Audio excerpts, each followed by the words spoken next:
Yang namanya keluarga sakinah itu bukan keluarga yang tanpa masalah, tetapi keluarga yang jika ada masalah selesai dengan mudah. Bahkan kalau berkeluarga kok tidak ada masalah, itu masalah. Malah masalah, Ustaz. Malah masalah ya. Nah, berarti nggak ada kegiatan apa-apa kok gitu.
Assalamualaikum warahmatullahi wabarakatuh. Selamat datang kembali sahabat Mimbar Unima dalam program Tanya Jawab bersama Abah Jumari.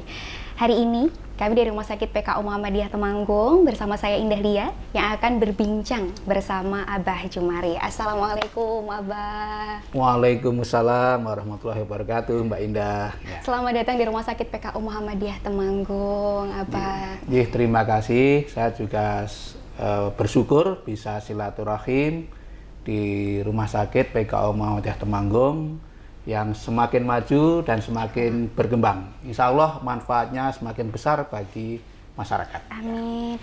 Begitu juga Rumah Sakit PKU Muhammadiyah Temanggung ingin mengucapkan kepada Universitas Muhammadiyah Magelang selamat dan sukses atas terbitnya izin pembukaan program studi kedokteran, program sarjana, juga pendidikan profesi dokter, program profesi yang sudah terbit ya Ustadz SK-nya ya. Selamat, sukses. Alhamdulillah, dan kami Universitas Muhammadiyah Magelang juga berterima kasih kepada Rumah Sakit PKU Muhammadiyah Temanggung atas kerjasamanya dalam pembukaan prodi kedokteran di Unima. Insya Allah kita nanti maju bersama antara PKU Muhammadiyah Temanggung dengan Universitas Muhammadiyah Magelang. Amin, amin Ustadz. Ustadz, kali ini kita akan berdialog ringan. Mungkin ada beberapa topik yang akan kita bahas yang lagi hangat juga Ustadz isunya. Jadi ada beberapa tema, yaitu mulai dari maraknya perselingkuhan yang viral di media sosial.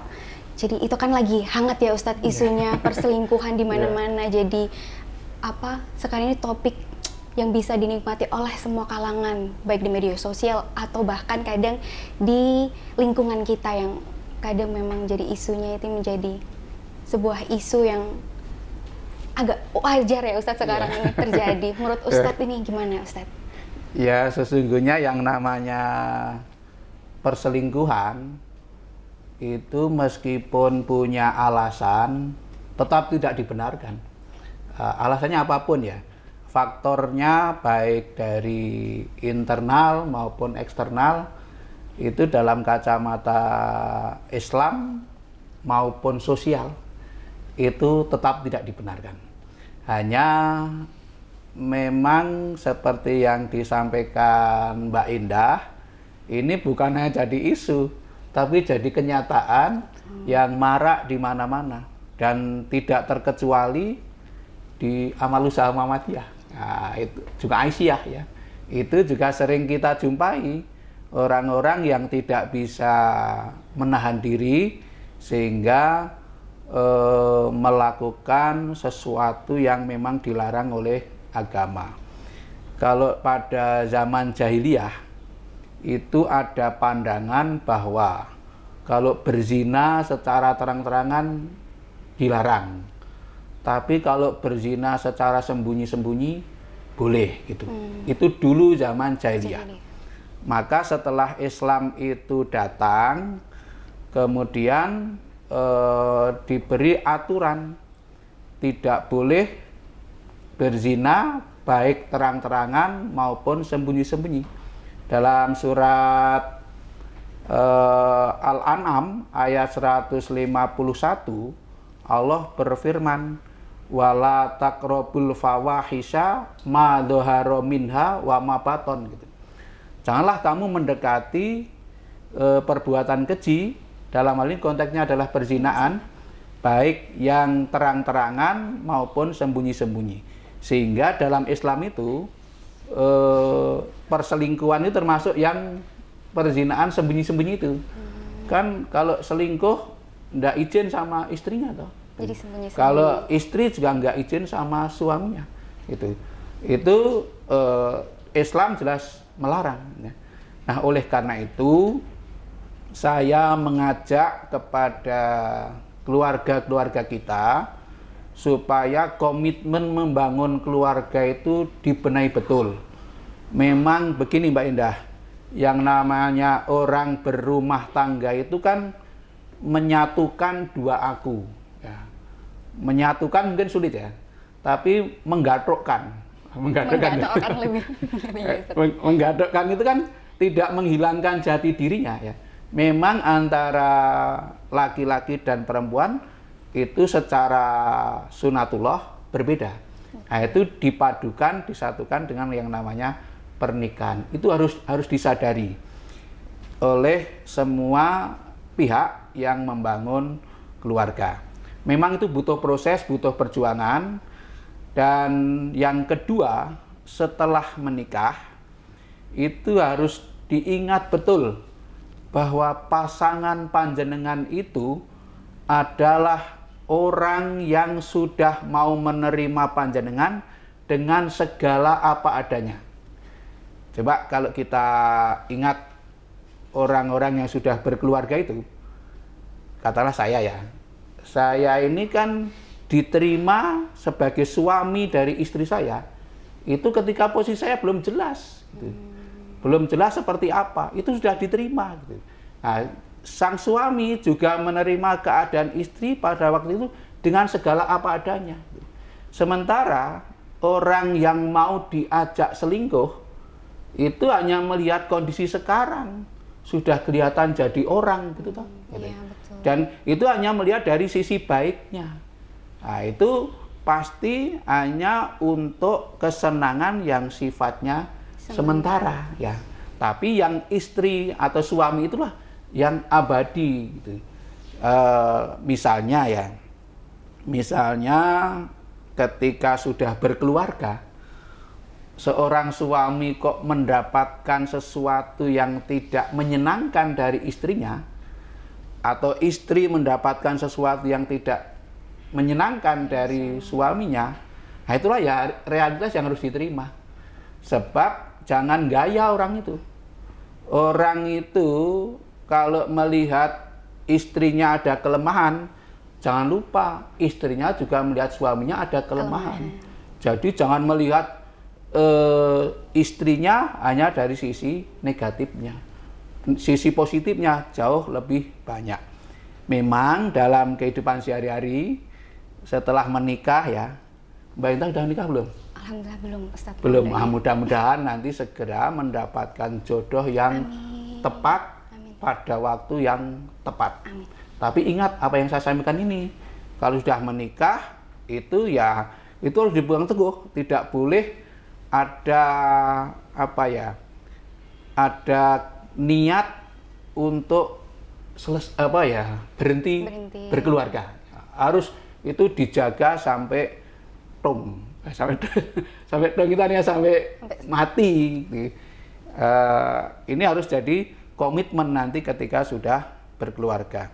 Nah, nanti kalau sudah berkeluarga itu nanti kadang-kadang ketemu orang yang kalau diajak diskusi lebih nyaman dibanding suaminya, atau diajak jalan-jalan lebih pantas gitu. Nah, itu diajak sarimbit lebih pantas. Itu di luar pasangannya itu hanya pantas ya dalam konteks tertentu saja. Tetapi itu sifatnya sekali lagi hanya yang sangat sementara, dan kalau diteruskan itu tidak ada gunanya karena akan merusak rumah tangga. Jadi pesan saya seperti itu, bahwa yang harus disadari betul, istri kita adalah orang yang sudah menerima kita dengan segala apa adanya, dengan segala plus minusnya. Dan nanti Mbak Indah juga demikian. Suami panjenengan itu nanti adalah suami yang pertama kali ya menerima keadaan Mbak Indah dengan segala apa adanya. Nah, nanti dalam perjalanan kan nanti terus istri ya semakin moncer, suami juga semakin moncer. Nah, kalau orang lain menerima dalam keadaan sudah moncer itu ya ragumun gitu. Nah, yang harus kita jaga betul itu, istri kita itu telah menerima kita dalam keadaan yang apa adanya. Oleh karena itu saya wanti-wanti betul kepada siapapun yang sudah berkeluarga, jangan coba-coba untuk berpindah ke lain hati. Jangan coba-coba untuk menduakan kasih sayang. Nah, itu. So, kalau orang itu diduakan tetap sakit hati toh. Sakit hati. Dan jangan sekali-kali ada semangat untuk balas dendam. Balas dendam misalnya begini, umpamanya ada seorang istri berselingkuh. Terus suaminya bilang, aku ya iso. Nah, sehingga nanti kacau beliau, kok kacau beliau apa? Kacau balau, kacau balau ya. Semuanya jadi sama-sama selingkuh ya. Nah, iya, sama-sama selingkuh, nanti bubrah semuanya. Dan ingat, ketika rumah tangga itu bubrah itu belum tentu bercerai loh Mbak. Rumah tangganya masih ada, tetapi di situ tidak ada kedamaian. Ya, karena tadi saling selingkuh tadi. Itu yang jadi korban bukan hanya orangnya yang bersangkutan. Pikirkan masa depan anak-anak Anda, pikirkan keutuhan persaudaraan antar dua keluarga. Jadi ketika orang berumah tangga itu tidak hanya menyatukan dua orang, tetapi dua keluarga. Bahkan bukannya dua keluarga, dua masyarakat. Nah, itu nanti yang akan terlukai banyak hal. Dan ingat, dalam kenyataan itu ketika rumah tangga tidak tertata, itu bisa berakibat pada anak-anaknya itu juga sulit ditata. Ini kita jumpai di dunia pendidikan. Anak-anak yang sulit diatur itu kadang-kadang berhubungan dengan keadaan di keluarganya yang memang tidak tertata. Maka prinsipnya seperti yang kita baca di surat Ar-Rum ayat 21, saya kira sangat terkenal ya, asal ada pernikahan itu dibaca soalnya. Itu yang menjelaskan bahwa orang itu setelah berkeluarga akan tumbuh sakinah.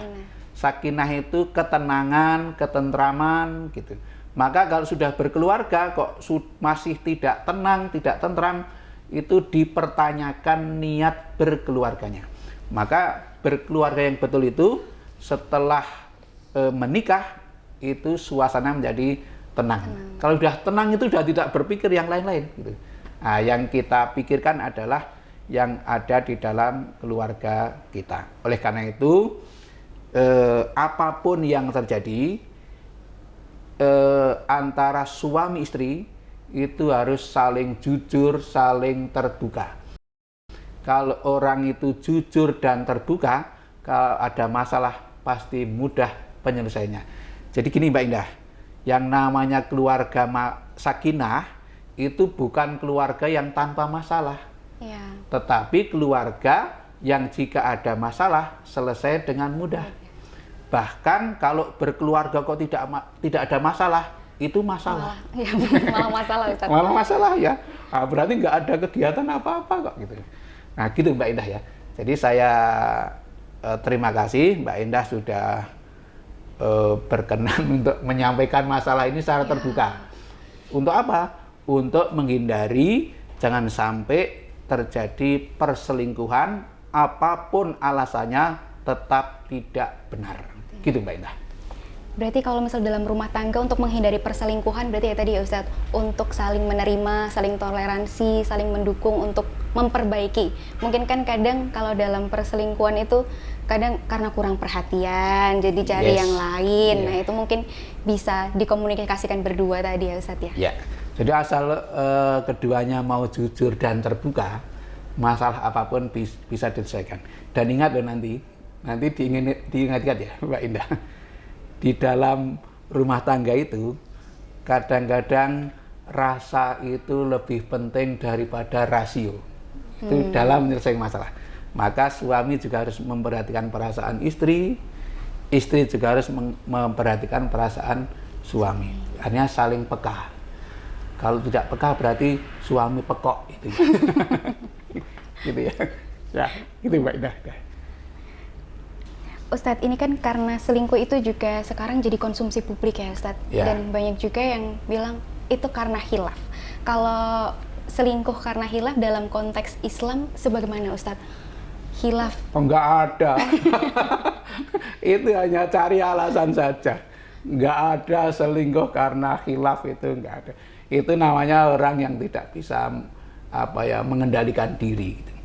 Jadi nanti kalau ada yang bilang seperti itu tetap salah. Jadi nggak ada alasan apapun yang namanya perselingkuhan di dalam keluarga. Ya. Kalau ternyata mungkin dari beberapa masyarakat di kalangan kita semua ada yang khilaf itu tadi Ustadz, apa yang harus dilakukan Ustadz untuk segera memperbaiki? Oke, kadang-kadang ada yang sangat protektif, misalnya ada istri sangat protektif. Ya kan, kalau ada persoalan seperti itu, kita damaikan antara kedua belah pihak. Jadi tetap kita pertemukan atau bertemu satu persatu, sehingga nanti duduk perkaranya itu aslinya seperti apa, nanti pasti akan ketemu. Gini Mbak Indah, pengalaman dalam keluarga itu sering bahkan masalah itu tidak menyentuh persoalan yang sesungguhnya. Kadang-kadang hanya dicari-cari alasan saja, itu sering terjadi. Maka kalau ada masalah pasti bisa diselesaikan. Kalau tidak bisa diselesaikan, aslinya nggak ada masalah. Itu hanya cari-cari saja. Masalah. Iya, gitu Mbak. Ya. Alhamdulillah, berarti ini juga bisa jadi ilmu ya Ustadz untuk kita, untuk yang belum menikah juga ini jadi ilmu bekal untuk nanti akhirnya membangun rumah tangga, yang untuk yang sudah menikah juga ini jadi pesan-pesan jangan sampai ini terjadi. Dan mungkin tadi yang udah Ustadz sampaikan juga, bagi yang na'udzubillah sudah terjerumus mungkin juga bisa segera diperbaiki ya Ustadz. Alhamdulillah, terima kasih Ustadz atas penjelasannya juga pesan-pesannya. Semoga semua sahabat Mimbar Unima dimanapun berada juga bisa memetik ini juga sebagai edukasi kita semuanya. Mungkin itu yang bisa disampaikan dalam program Tanya Jawab bersama Abah Jumari hari ini. Sampai jumpa di lain kesempatan lagi. Semoga sehat selalu, murah rezeki sahabat Mimbar Unima dimanapun berada. Wassalamualaikum warahmatullahi wabarakatuh. Waalaikumsalam warahmatullahi wabarakatuh.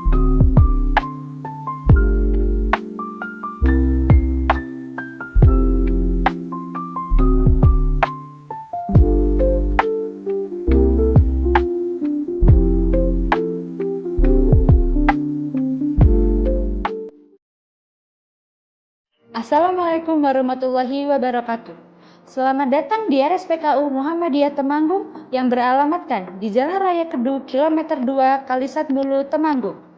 Didukung dengan lokasi yang strategis dan akses transportasi yang mendukung, memudahkan masyarakat menuju RSPKU Muhammadiyah Temanggung. Kami memiliki visi terwujudnya rumah sakit yang terpercaya dan berkualitas dalam pelayanan kesehatan yang islami dengan pelayanan komprehensif, unggul, dan terpilih.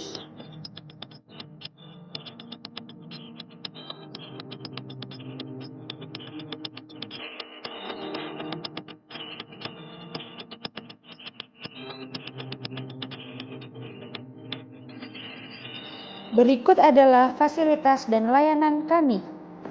Instalasi gawat darurat 24 jam.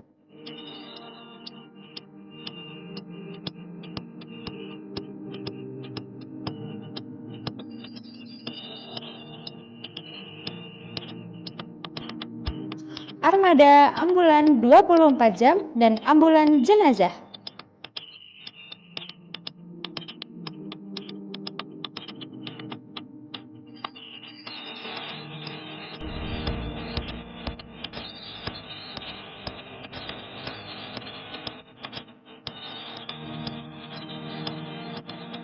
Poliklinik Kebidanan dan Kandungan.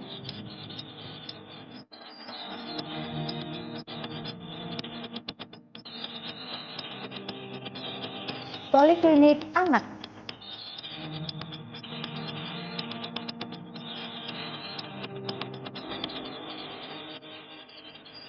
Poliklinik Bedah Umum.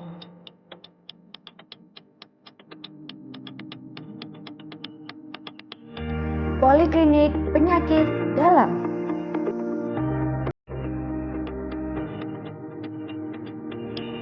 Poliklinik Jantung dan Pembuluh Darah. Poliklinik Syaraf.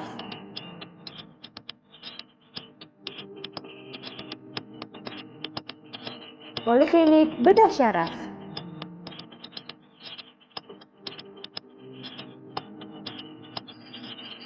Poliklinik Mata. Poliklinik THT.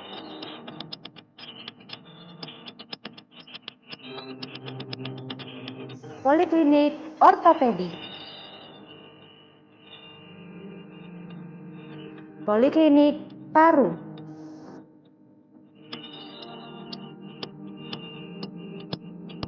Poliklinik Kesehatan Jiwa.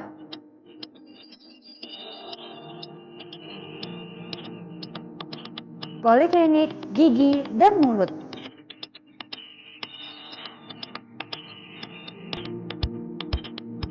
Poliklinik Urologi. Poliklinik Rehabilitasi Medik.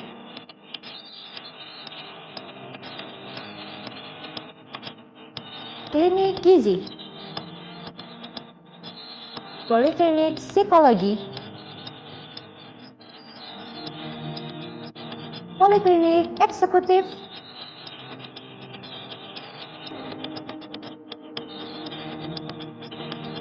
Poliklinik Mabrur. Fisioterapi.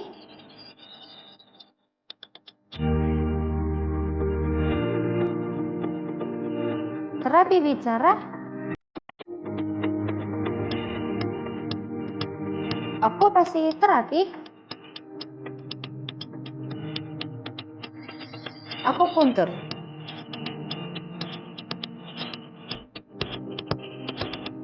RSPKU Muhammadiyah Temanggung juga memiliki fasilitas penunjang meliputi laboratorium 24 jam, medical check up,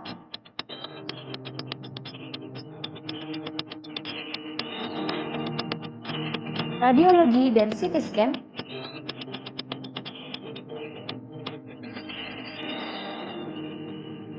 hemodialisa,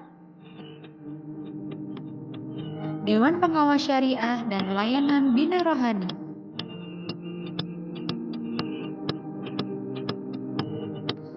Layanan Bina Rohani.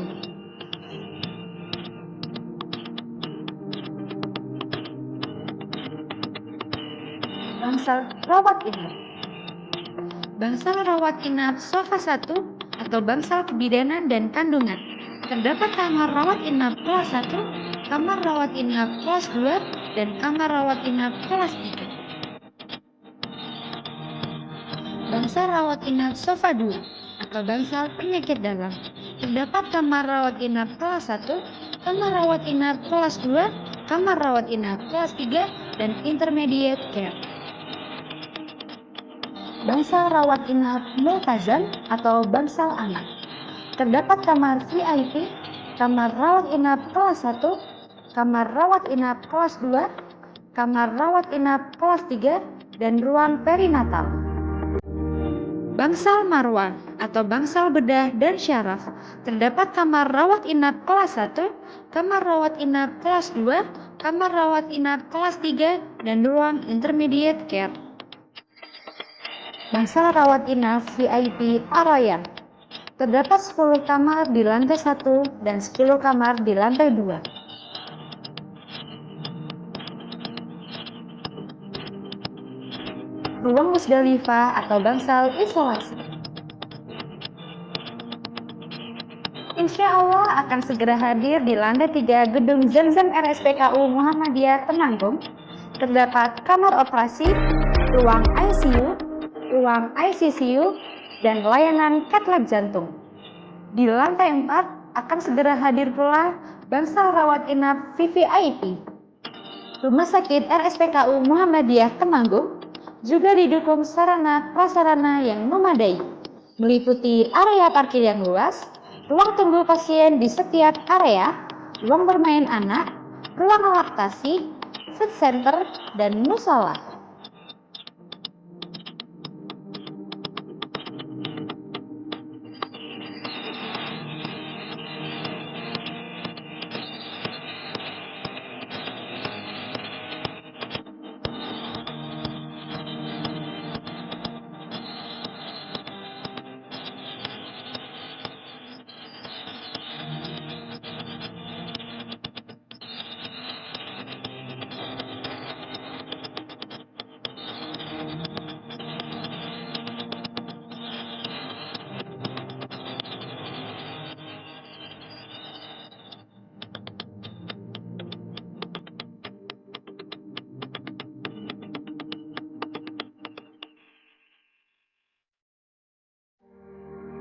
Assalamualaikum warahmatullahi wabarakatuh.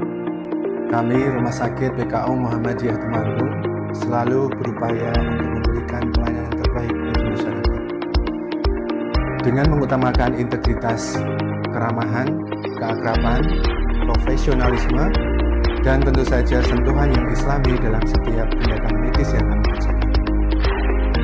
Kami berharap Rumah Sakit PKU Muhammadiyah Temanggung dapat terus menjadi pilihan utama dalam mendapatkan pelayanan kesehatan yang berkualitas bagi masyarakat Temanggung dan sekitarnya, serta menjadi rumah sakit pendidikan yang unggul bagi tenaga kesehatan di masa yang akan datang. Saya, Dr. Ahirudin Timora, spesialis neurologi MMR, Direktur Rumah Sakit PKU Muhammadiyah Temanggung. Salam rapi, syariah, penuh berkah. Assalamualaikum warahmatullahi wabarakatuh.